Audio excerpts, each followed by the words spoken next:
Sziasztok! Itt vagyunk az Alföldi Mezőgazdasági és Állattenyésztési Napokon.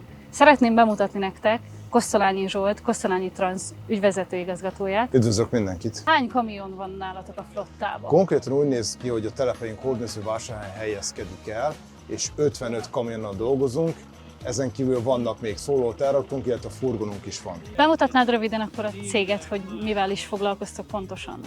Igen, mi nemzetközi és belföldi árufuvarozással foglalkozunk. Általában ponyvás, hűtős, tartás, illetve tóméret kategóriában mozgunk. A belföldön kívül teljesen egész Európai Unió, Svédországtól teljesen Spanyolországig, Norvégia, mindenfelé járunk. Görögország, Hollandia, oda-vissza export-import fuvarok, fagyasztott árutól kezdve bármi, ami a ponyva van rá befér. Mindent megoldunk flottánkkal, egy nagyon jó fuvarszervező csapatom van. Mai világban így lehet boldogulni, teljesen raktár és logisztika egyben.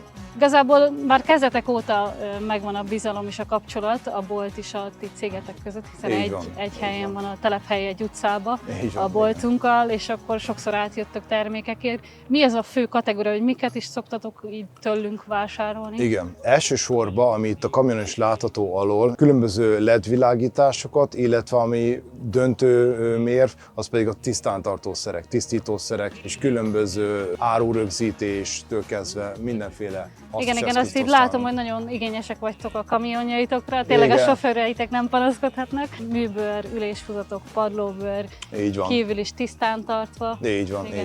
Rengeteg munka van benne, mert ugye ezek fuvareszközök. Ezek éjjel-nappal mennek kint az ort körülmények között. Ahhoz, hogy egy kamiont így tisztán tartsunk, ez nagyon sok befektetett energia, és tényleg nagyon sok mosás, tisztítás. Ez egy állandó elfoglalatoskodás. Céget képviseli a jármű, és szerintem, ha egy ilyen szép kamionon megjelenik bármilyen felrakón, előnyt élvezünk, illetve tényleg mindenkinek pozitív hatást kelt.